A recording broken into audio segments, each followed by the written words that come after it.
పేర్కంపల్లిలో మరోసారి ఉద్విగ్న వాతావరణం చోటు చేసుకుంది. నేడు అక్క చెల్లెళ్ళ దశదిన కర్మ జరుగుతోంది. ముగ్గురిని గుర్తు చేసుకుని గ్రామం మొత్తం కూడా కన్నీటి పర్యంతం అవుతుంది. తల్లిదండ్రులు గుండెలు అవిసేలా రోధిస్తూ ఉన్నారు. స్థానికంగా అక్కడ విషాద వాతావరణం నెలకొంది. రంగారెడ్డి జిల్లా చేవేళ్ల దగ్గర జరిగిన ఘోర బస్సు ప్రమాదంలో కన్నుమూసిన ముగ్గురు అక్క చెల్లెళ్ళ కుటుంబానికి మిగిల్చిన తీరని శోకం నేడు నిర్వహించిన దశదిన కర్మతో మరోసారి ఉప్పొంగిందని చెప్పుకోవచ్చు. ఆ కుటుంబమే కాదు, ఆ పల్లె కాదు, మొత్తం తెలంగాణ రాష్ట్రం కూడా యావత్ కన్నీటి పర్యంతమైన రోజు మనకింకా కళ్ళ ముందు కదలాడుతూనే ఉంది. చేవేళ్ల దుర్ఘటన మళ్ళీ కూడా ఈరోజు కళ్ళ ముందు కదలాడుతూ ఉంది. ఈ నేపథ్యంలోనే అక్క చెల్లెలకి దశదిన కర్మనైతే నిర్వహించారు. ఈ నేపథ్యంలోనే ఆ పల్లె మరోసారి శోకసంద్రం అయిపోయిందని కూడా చెప్పుకోవచ్చు. ఒక కుటుంబానికి 3 నిండు ప్రాణాలు ఒకేసారి దూరమైతే ఆ బాధ వర్ణనాతీతమని చెప్పుకోవాలి.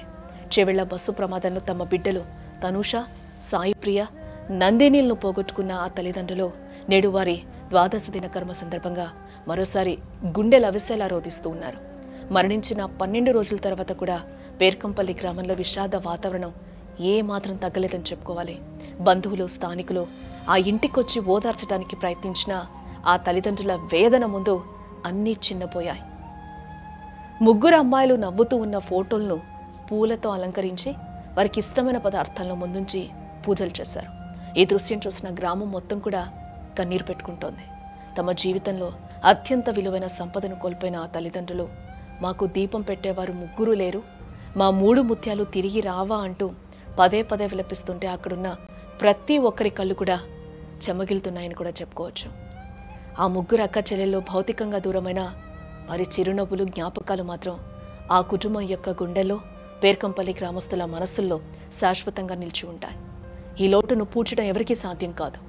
తనూష, సాయిప్రియ, నందిని ముగ్గురు వయసులో, రూపంలో ఒకే పోలికలతో ఉండేవారు.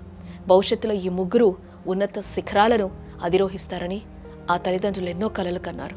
కానీ విధి ఆడిన వింత నాటకంలో మృత్యు రూపంలో వచ్చిన టిప్పర్ వారిని బలి తీసుకుంది.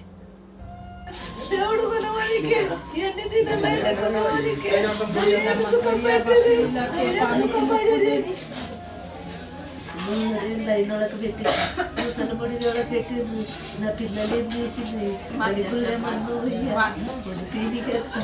పూజలు చేయకపోతే దేవుడు కొనవానికి ఇవన్నీ తినలేక